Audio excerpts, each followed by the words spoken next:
नमस्कार दोस्तों, सब्सक्राइब करें इस चैनल को और क्लिक करें बेल आइकन पर इस चैनल के सभी लेटेस्ट वीडियोस अपडेट प्राप्त करने के लिए।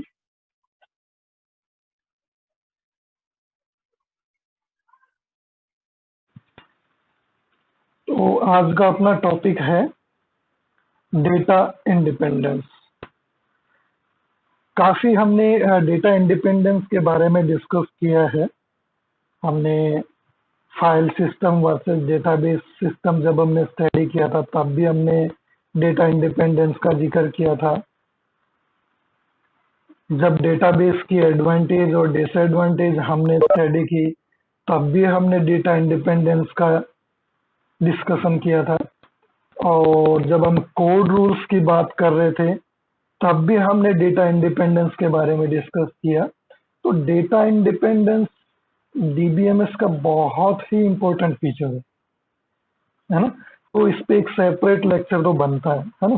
क्या होता है एक्चुअली डेटा इंडिपेंडेंस, ये जानने की कोशिश करेंगे आज हम। तो सबसे पहले तो इसका कुछ थ्योरेटिकल डेफिनेशंस हैं, उनको हम डिस्कस करेंगे। देन इसका पर्टिकुलर जो मॉडल है, जो डायग्राम है, किस प्रकार से डिपेंडेंसी हम इसके अंदर देखते हैं, किस प्रकार से हम उसको आइडेंटिफाई करते हैं, उस चीज को हम डिस्कस करेंगे। ठीक है,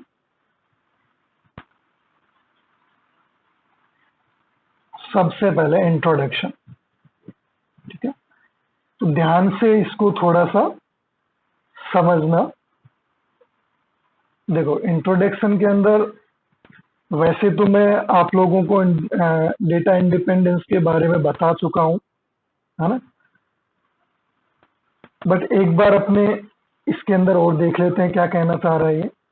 A database system normally contains a lot of data in additional to users data। यानी डेटाबेस सिस्टम के अंदर यूजर डेटा के अलावा भी बहुत सारा डेटा होता है। ठीक है, अब वो बहुत सारा डेटा क्या होता है, हो सकता है मेटा डेटा हो सकता है कुछ उस डेटा को डिफाइन करने के लिए भी कुछ डेटा जनरेट हो गए हो, है ना। तो इस प्रकार से खाली डेटा जो होता है केवल वही डेटाबेस के अंदर नहीं होता है। डेटा के बारे में डिफरेंट डिफरेंट जो इंफॉर्मेशन है, इसके अलावा डेटा को जो एक्सेस करने की स्ट्रेटजीज हैं, तो इस टाइप का और भी डेटा इसके अंदर इंक्लूड होता है। ठीक है, for example it stores data about data. ठीक है, डेटा अबाउट डेटा जिसको हम क्या बोलते हैं, मेटा डेटा। ठीक है, इसके अलावा नॉन एज मेटा डेटा, जो डेटा के बारे में जो डेटा होता है उसको हम मेटा डेटा बोलते हैं। To locate and retrieve data easily. Mainly ये मेटा डेटा क्यों होता है, ताकि आप इजीली डेटा को रिट्रीव कर सको, इजीली डेटा को लोकेट कर सको कि कौन सा डेटा कहाँ पे पड़ा है। लोकेट का मतलब कौन सा डेटा कहाँ पे लोकेटेड है, कहाँ पे स्टोर्ड है। ठीक है, और उसको आप इजीली एक्सेस कर सको।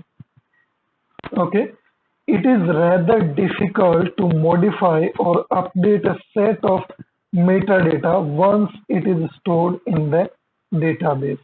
ये इंपॉर्टेंट स्टेटमेंट है, यहाँ पे ध्यान रखना। जो डेटा है उसको तो हम इजीली अपडेट कर सकते हैं, बट जो मेटा डेटा है उसको एक बार स्टोर करने के बाद अपडेट करना बहुत ही मुश्किल होता है। यही रीजन है कि हम डेटा इंडिपेंडेंसी पे ज्यादा से ज्यादा प्रेशर देते हैं। मान लो आपने एक डेटा स्टार्टिंग में आपने स्टोर किया और उस डेटा को फिर आपने थोड़ी देर के बाद या कुछ दिनों के बाद आपने उसको अपडेट कर दिया। अब आपके अपडेट करने से मेनली डेटा का जो मेटा डेटा है उसमें कोई भी चेंज नहीं होना चाहिए। अगर आपके डेटा पे चेंज परफॉर्म करने से उस डेटा की इंफॉर्मेशन ही चेंज हो गई,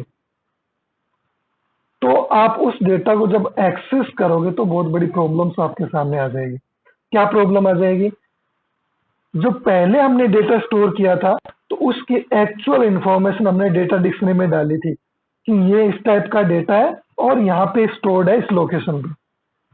ठीक है, हम मेनली क्या स्टोर करते हैं, उसका नेचर डेटा का, किस टाइप का डेटा है, किस चीज से रिलेटेड है और कौन से लोकेशन पे। मेटा डेटा में इतनी इंफॉर्मेशन आती है हमें। अब आपने डेटा में चेंज किया, तो डेटा में चेंज करो तो आप सिर्फ उतना ही चेंज करो जिससे कि डेटा का स्ट्रक्चर चेंज ना हो और डेटा की लोकेशन चेंज ना हो। अगर ये चीजें चेंज होगी तो आप उसको एक्सेस नहीं कर पाओगे, क्योंकि मेटा डेटा तो कुछ और रीड करके बैठा है पहले से, उसके पास तो पहले की इंफॉर्मेशन है। अगर आपने उसमें कुछ चेंज कर दिया तो वो, तो आप मेटा डेटा तो पुराने वाले लोकेशन पे उसको मेनली एक्सेस करने के लिए भेजेगा, पुराने वाले पे तो हमें फिर डेटा मिलेगा ही नहीं। या मान लो पुराने वाले पे एक्सेस हमने करने के लिए गए बट वहां पे आपने डेटा का कंप्लीट स्ट्रक्चर ही चेंज कर दिया, तो भी हम एक्सेस नहीं कर पाएंगे। ठीक है, तो मेनली मेटा डेटा जो है, जब आप डेटा को अपडेट करते हैं, डेटा में कुछ भी चेंजेस करते हैं, तो हमें इस चीज का ध्यान रखना होता है कि हम डेटा में जो चेंजेस कर रहे हैं वो चेंजेस एक्चुअली ऐसा हो कि किसी को इफेक्ट ना करे। ठीक है, तो ये डेटा इंडिपेंडेंसी का एक इम्पोर्टेंट फीचर है, ये हमने पिछले लेक्चर्स में डिस्कस नहीं किया था। मेटा डेटा जो है वो मेनली यहाँ पे एक इम्पोर्टेंट रोल प्ले करता है, और अगर डेटा के बीच में और मेटा डेटा के बीच में जो रिलेशन है वो अगर टूट गया, देन आप उस डेटा को रिट्रीव नहीं कर पाओगे। इसलिए ये जरूरी है कि जो भी डेटा, वो डेटा कंप्लीटली इंडिपेंडेंट हो, ताकि जो भी चेंजेस किए जाए तो उसका इफेक्ट जो है मेटा डेटा पे ना पड़े। But as a DBMS explains, it needs to change over time to satisfy the requirements of the users.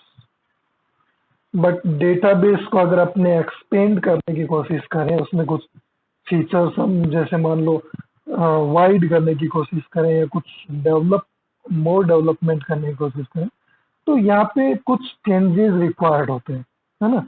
It needs to change over time to satisfy the requirements of the user, यानी time to time हमें database के अंदर कुछ changes perform करने होते हैं जिससे कि यूजर को सेटिस्फाई किया जा सके। कोई भी, अगर मान लो आज आपने कोई सॉफ्टवेयर डेवलप किया है, तो क्या आने वाले 20 साल तक आप उसे एक सिंगल सॉफ्टवेयर से सरवाइव कर सकते हो?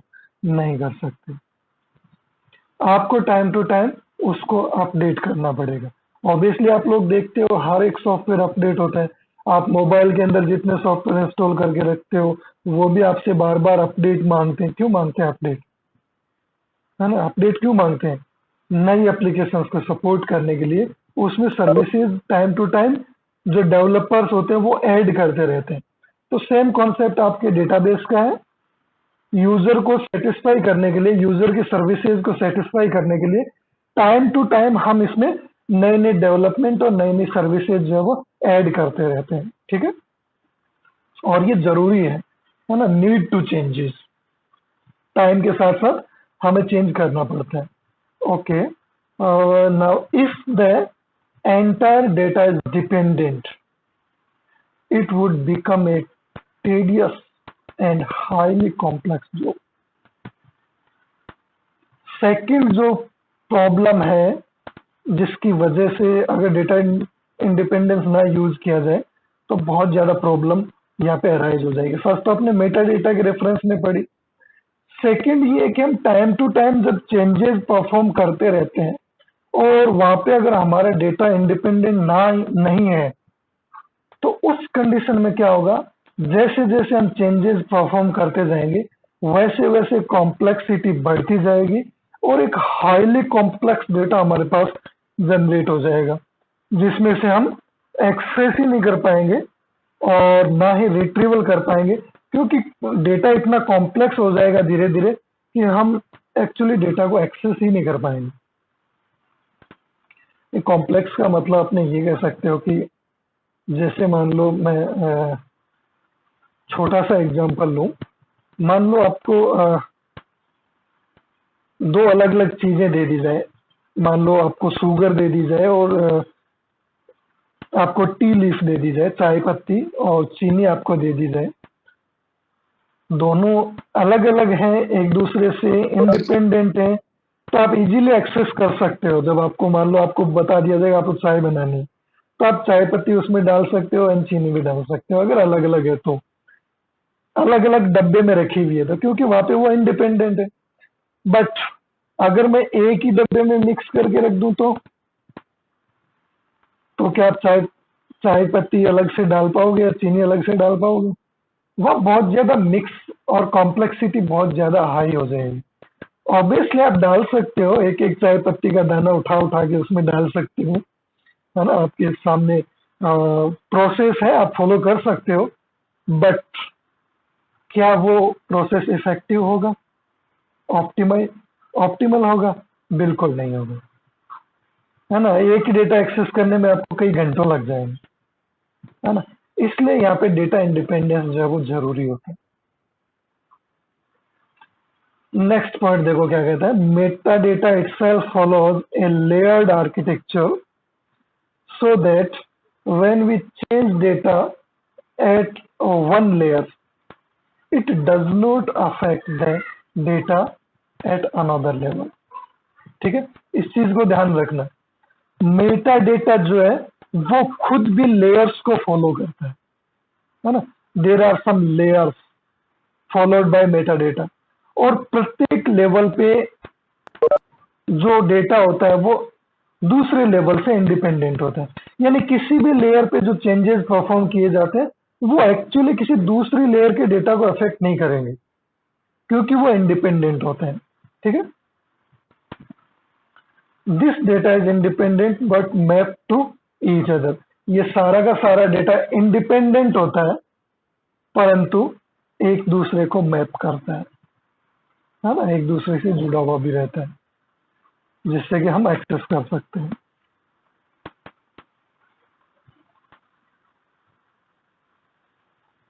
ओके, ये हमारा इन डेटा इंडिपेंडेंस का डायग्राम है। हमने डिस्कस किया था कि डेटा इंडिपेंडेंसी जो है वो हमारे दो टाइप की होती है, लॉजिकल डेटा इंडिपेंडेंस और फिजिकल डेटा इंडिपेंडेंस। तो यहाँ पे इस डायग्राम में हम दोनों की बात करने वाले हैं। लॉजिकल डेटा इंडिपेंडेंस के अंदर लॉजिकल स्कीमा पाई जाती है ना। स्कीमा के बारे में मैं पहले भी आप लोगों से डिस्कस कर चुका हूँ। Just it is a implementation of A data और ए टेबल, है ना, जिसको अपने स्कीमा बोलते हैं। जो पर्टिकुलर जो अरेंजमेंट होता है ना, उसको अपने स्कीमा बोलते हैं। तो यहाँ पे लॉजिकली डेटा किस प्रकार से अरेंज किए गए हैं और फिजिकली किस प्रकार से अरेंज किए गए हैं, क्या फिजिकल स्ट्रक्चर यूज किया गया है, देन क्या लॉजिकल मेथड्स यूज किए गए उन डेटा को कोरिलेट करने के लिए, ताकि उनको इजीली एक्सेस किया जा सके। उन चीज़ों के लिए यहाँ पे फिजिकल जो लेवल होता है वहाँ पे फिजिकल स्कीमा वर्क करती है डेटा डेटा इंडिपेंडेंस को मैनेज करने के लिए, और लॉजिकल डेटा जो लेवल होता है वहाँ पे लॉजिकल स्कीमा पाई जाती है लॉजिकल डेटा इंडिपेंडेंस को मैनेज करने के लिए। ठीक है, ये मेनली आप जब इसका डीबीएमएस का 3 लेयर आर्किटेक्चर पढ़ोगे तो उसके अंदर इसको और वाइडली आप डिस्कस करेंगे हम कि किस प्रकार से लॉजिकल स्कीमा और फिजिकल स्कीमा वर्क करती है, क्या लेवल सिस्टम्स होते हैं और किस प्रकार से अलग अलग लेवल्स में अलग अलग स्कीमा जो है वो डेटा को आइडेंटिफाई करती है और अरेंजमेंट करती है।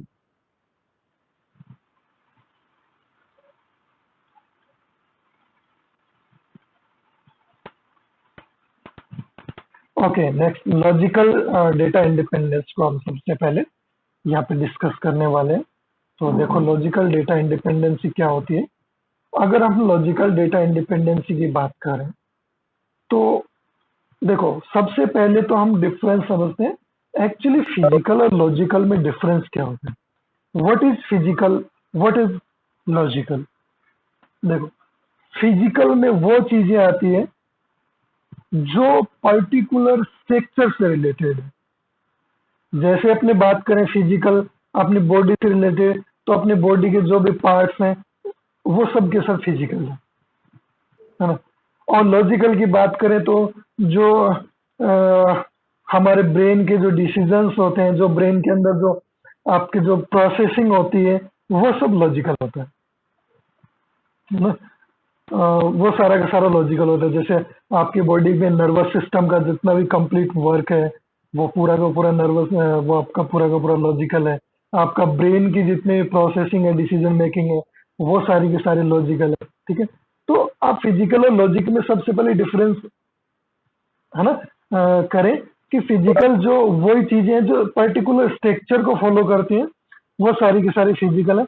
और लॉजिकल वो है जो स्ट्रक्चर को फॉलो नहीं करती, मेनली जो रिलेशंस और प्रोसेसिंग को फॉलो करती है, वो आपकी फिजिकल होती है। ओके, अब अपने फिजिकल के बारे में डिस्कस करते हैं। सॉरी, लॉजिकल के बारे में पहले डिस्कस करते हैं। Logical data is data about database. तो मेनली यहाँ पे लॉजिकल डेटा एक्चुअल डेटा नहीं होता है। जो अपना डेटा है जिस पे हम ऑपरेशंस करते हैं, उन डेटा के बारे में जो भी इंफॉर्मेशन है ना, डेटा के बारे में कुछ भी इंफॉर्मेशन हो सकती है। डेटा किससे रिलेट कर रहा है, डेटा कौन से टेबल का पार्ट है, किस टाइप का डेटा है, कौन से नेचर का डेटा है, एक्चुअली डेटा कौन से रिलेशन को फॉलो करता है, 1 to 1 या 1 to many या many to 1, है ना।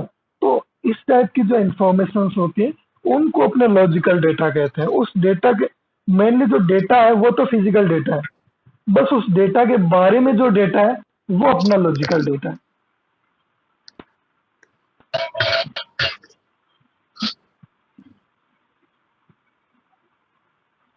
ठीक है, अगर अपने बात करें लॉजिकल डेटा के बारे में, तो देखो मेनली जो डेटा का डेटा है उसको हम लॉजिकल डेटा कहेंगे। यानी कुल मिला के हम मेटा डेटा जो है उसको हम लॉजिकल डेटा के अंदर इंक्लूड कर सकते हैं। That is it stores information about how data is managed inside. ये इंपॉर्टेंट चीज है। लॉजिकल डेटा में जो डेटा का डेटा होता है, यानी जो डेटा के बारे में इंफॉर्मेशन होती है, वो इस चीज की इंफॉर्मेशन होती है कि डेटा को डेटाबेस के अंदर किस प्रकार से मैनेज किया जाना है ना। How data is managed inside, है ना। तो ये इंपॉर्टेंट चीज है, डेटा को किस प्रकार से इनसाइड जो है वो मैनेज किया जाएगा। ठीक है, दैट इज इंपॉर्टेंट पॉइंट।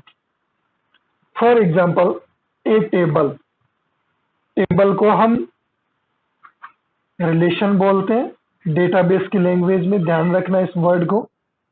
ठीक है, table can be called as relation. Table को हम रिलेशन बोल सकते हैं। कई जगह आप पढ़ोगे, कई जगह टेबल का नाम नहीं लिखा होगा, डायरेक्ट लिखा होगा रिलेशन। तो रिलेशन का मतलब हमें क्या समझना है, टेबल, है ना। A table stored in the database and all its constraints applied on the relation. Mainly database क्या करता है,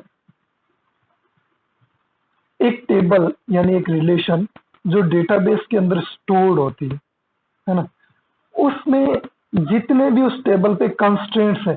अब कंस्ट्रेंट्स क्या क्या हो सकते हैं, जैसे मान लो किसी कॉलम के अंदर आपने लगा दिया कि भैया इस कॉलम की एंट्रीज को आप खाली नहीं छोड़ सकते, इसमें आपको कुछ ना कुछ लिखना ही पड़ेगा। जैसे आप स्टूडेंट डिटेल आप भर रहे हो और उसके अंदर आपने कॉलम रखा है मान लो जेंडर का, तो जेंडर तो आपको बिल्कुल लिखना ही पड़ेगा, या तो मेल है या फीमेल है ना, ये जो भी है, या थर्ड जेंडर है, तो तीनों में से आपको कोई ना कोई तो उसमें फिल करना पड़ेगा। ठीक है, तो वहां पे हम अगर हम ये चाहें कि कोई भी इस कॉलम की एंट्री को खाली ना छोड़े, तो वहां पे आप पहले से एक कंस्ट्रेंट अप्लाई कर सकते हो, नोट नल, है ना। तो कोई भी चाह के भी उसको खाली नहीं छोड़ सकता। जैसे आप कई बार फॉर्म भरते हो तो स्टार लगा हुआ आता है ना, मैंडेटरी फील्ड, जिसको अगर आप खाली छोड़ते हो तो आपका फॉर्म सबमिट नहीं होता है। एक्चुअली वो क्या है, उस पे नोट नल का कंस्ट्रेंट लगा हुआ होता है कि आप उसको खाली नहीं छोड़ सकते, उसी को अपने कंस्ट्रेंट्स बोलते हैं। ठीक है, तो वो जो आपका जो फॉर्म जाके सेव होता है वो एक्चुअली एक रिकॉर्ड के रूप में तो सेव होता है। मान लो एक आप एग्जाम फॉर्म भरते हो तो एग्जाम फॉर्म के मान लो 1000 स्टूडेंट है, तो यूनिवर्सिटी के डेटाबेस के अंदर एक टेबल बनती है और उस टेबल के अंदर 1000 वो रो बन जाती है, हर एक स्टूडेंट की डिटेल एक रो के अंदर आ जाती है उस एग्जाम फॉर्म से रिलेटेड। और प्रत्येक जो आप कॉलम भरते हो वो उस टेबल का क्या होता है, एक एक कॉलम होता है।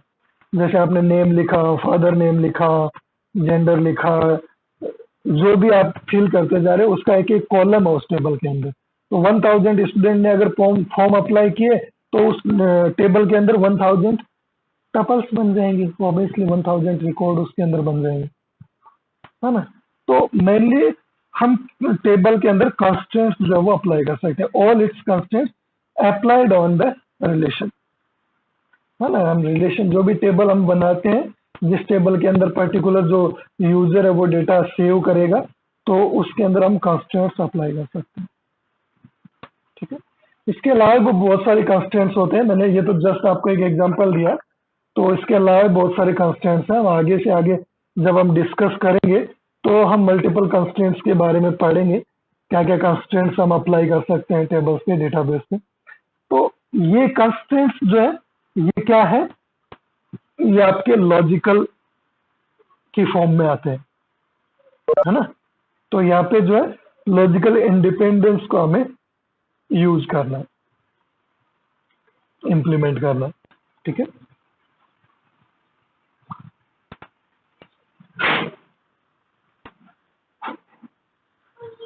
और नेक्स्ट देखो क्या कहता है, next point, logical data independence is a kind of mechanism which liberates itself from actual data stored on the disk। Mainly logical data independence क्या कहता है, ये एक इस टाइप की एक मैकेनिज्म है, एक मेथड है, एक प्रोसेस है, विच लाइब्रेलाइज itself from actual data stored on the disk। जो भी डेटा स्टोर्ड होता है डिस्क के ऊपर, है ना, उस डेटा के मेनली इस प्रकार से उस डेटा की इंफॉर्मेशन को मैनेज किया जाता है जैसे कि एक एक्चुअल डेटा हो, है ना। उसको एक लाइब्रेरी के फॉर्म में मैनेज किया जाता है ना। जिस प्रकार से लाइब्रेरी में मल्टीपल बुक्स पड़ी होती हैं, बहुत सारी बुक्स पड़ी होती है, बट लाइब्रेरियन को प्रत्येक बुक की इंफॉर्मेशन होती है कि कौन सी बुक किस रैंक में कहाँ पे पड़ी, ठीक। वो कैसे होती है, क्योंकि वो उस लाइब्रेरी की कंप्लीट इंफॉर्मेशन जो है उसको अपने रजिस्टर के अंदर मेंटेन करके रखता है, उनको इंडेक्सिंग करके रखता है, ठीक है। ठीक वैसे ही ये लॉजिकल डेटा इंडिपेंडेंस के मैकेनिज्म है, यहाँ पे डेटा को जस्ट सभी के पूरे डेटा को एक्चुअल डेटा की तरह स्टोर किया जाता है और लाइब्रेराइज किया जाता है उसको। If we do some changes on table format, it should not change the data residing on the disk. अब मान लो लाइब्रेरी में लाइब्रेरियन ने अपने बुक्स के सारे इंफॉर्मेशन को मैनेज कर रखा है, उसने अपने रजिस्टर में मेंटेन कर रखा है कौन सी बुक किस रैंक में कहाँ पे पड़ी, ठीक है। मान लो एक स्टूडेंट गया, उसने एक बुक निकाली रैंक से पढ़ने के लिए, उसने बुक पढ़ी और बुक पढ़ने के बाद उसने वो बुक वहां ना रखकर किसी दूसरी जगह पे रख दी, ठीक है। अब क्या कोई दूसरा यूजर उस बुक को एक्सेस कर पाएगा? नहीं कर पाएगा। वो जाएगा लाइब्रेरियन से पूछेगा कि ये बुक कहाँ पे है, लाइब्रेरियन कहेगा इस रैंक के अंदर ये बुक पड़ी है, बट उसको वो बुक उस रैंक के अंदर नहीं मिलेगी। क्यों नहीं मिलेगी? क्योंकि डेटा यूजर ने चेंज कर दिया, यानी जो स्टूडेंट आया था उसने चेंज कर दिया, है ना। मेटा डेटा चेंज नहीं हुआ, उसका डेटा मेटा डेटा जो है वो तो पहले से जो रजिस्टर में मेंटेन था वही पड़ा है, ठीक है। समझ रहे हो मेरी बात को? मेनली बुक एक रैंक से दूसरे रैंक में रख दी गई और उसकी इंफॉर्मेशन लाइब्रेरियन के पास अपडेट नहीं हुई। जिससे कि उस बुक को अब कोई भी एक्सेस नहीं कर पाएगा। तो ये सेम थिंग डेटाबेस के अंदर होती है। डेटाबेस के अंदर भी अगर ऐसा चेंजेस आप परफॉर्म कर दो तो फिर वो प्रॉब्लम आ जाएगी, उसको फिर कोई भी एक्सेस नहीं कर पाएगा, डेटा रिट्रीव नहीं कर पाएंगे। ठीक है, तो लॉजिकल डेटा का कॉन्सेप्ट आपको समझ में आया किस प्रकार से डेटा इंडिपेंडेंस जो है वो जरूरी होती है। ठीक है, फिजिकल डेटा इंडिपेंडेंस। अगर हम फिजिकल डेटा इंडिपेंडेंस की बात करें तो देखो फिजिकल डेटा के अंदर मेनली हम स्ट्रक्चर से रिलेटेड यानी पर्टिकुलर जो डेटा होता है हमारा उससे रिलेटेड बात करते हैं। All the schemas are logical and the actual data is stored in bit format on the disk। सारा का सारा डेटा डिस्क के ऊपर बिट फॉर्मेट में यानी बाइनरी फॉर्मेट में हम स्टोर करते हैं। Physical data independence is the power to change the physical data without impacting the schema or logical data। यानी फिजिकल डेटा इंडिपेंडेंस जो है मेनली क्या है, power to change the physical data. Physical data को जो change करने का जो कॉन्सेप्ट होता है, ठीक है, power to change the physical data without impacting the schema. यानी जो भी चेंजेस हम परफॉर्म करते हैं उन चेंजेस का इफेक्ट किसी भी स्कीमा पे नहीं पड़ना चाहिए। ठीक है, स्कीमा मतलब जो आपकी टेबल को मैनेज करने वाले जो एक कॉन्सेप्ट है पर्टिकुलर, उस पर कोई इफेक्ट नहीं पड़ना चाहिए। ठीक है, चाहे वो यहाँ पे लॉजिकल डेटा भी आप इसको कह सकते हो, है ना। मेनली स्कीमा, एक टेबल की स्कीमा क्या होगी, नहीं एक टेबल का जो इम्प्लीमेंटेशन कॉन्सेप्ट है, देखो यहाँ पे अपने इजीली समझ लेते हैं, इजी वे में। एक टेबल जो है उस टेबल का मेटा डेटा होता है कुछ ना कुछ। ठीक है, अगर वो जो मेटा डेटा होता है वही उस टेबल की स्कीमा होती है। स्कीमा का मतलब एक ऐसा कॉन्सेप्ट जो उस टेबल को कंप्लीटली मैनेज कर रहा हो, है ना। ये स्कीमा कोई फिजिकल थिंग नहीं होती है। कोई मतलब स्कीमा को ये नहीं कि आप स्कीमा को कहीं पे स्टोर करवा के रखो, या स्कीमा ऐसा कुछ कॉन्सेप्ट नहीं। स्कीमा का मतलब है कि जो भी टेबल है उस टेबल को कंप्लीटली मैनेज करने वाली जो इंफॉर्मेशन होती है वही स्कीमा होती है। ठीक है, और उसको किसके रूप में स्टोर किया जाता है, मेटा डेटा के रूप में स्टोर किया जाता है, जिसको आप मेटा डेटा भी कह सकते हो, लॉजिकल डेटा भी कह सकते हो। ठीक है, जैसे मान लो आप जैसे वर्ड नॉर्मली यूज करते हो कि ये काम कंप्लीट करने के लिए मेरे माइंड में एक स्कीम है ना। तो पर्टिकुलरली वो स्कीम क्या होती है, scheme is a physical thing? No, scheme is not a physical thing. That is only some information and stored in our brain, है ना। केवल कुछ इंफॉर्मेशन है, कुछ लॉजिकल इंफॉर्मेशन है जो कि हमारे ब्रेन के अंदर स्टोर्ड है। ठीक है, नेक्स्ट पॉइंट क्या कहता है, देखो for example in case we want to change or upgrade the storage system itself।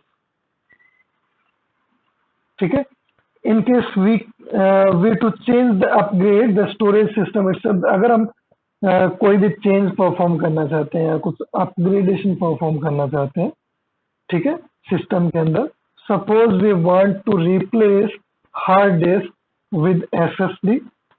हम अपने हार्ड डिस्क को एसएसडी के साथ, यानी जो हमारे स्टैटिक सिस्टम हार्ड डिस्क आते हैं उसके साथ अगर हम एसडीडी के साथ हम रिप्लेस करना चाहते हैं, it should not have any impact on the logical data और स्कीम। तो इसका नॉर्मली हम स्कीमाज पे कोई इफेक्ट नहीं पड़ेगा। आपने जस्ट एक हार्डवेयर चेंज किया है, मान लो आपने एसडीडी यूज कर रखी थी और उसकी जगह आप एसडीडी यूज कर रहे हैं, है ना, तो इसका कोई इफेक्ट नहीं पड़ेगा। ये आपका कंप्लीटली इंडिपेंडेंट है। ठीक है, तो ये अपना आज का लेक्चर कंप्लीट हुआ। ठीक है, हेलो दोस्तों, चैनल को सब्सक्राइब करना ना भूलें, वीडियो को लाइक करें, शेयर करें और बने रहें आपके अपने चैनल पॉसिबल नॉलेज के साथ इसी तरह के लेटेस्ट वीडियोस पाने के लिए। धन्यवाद।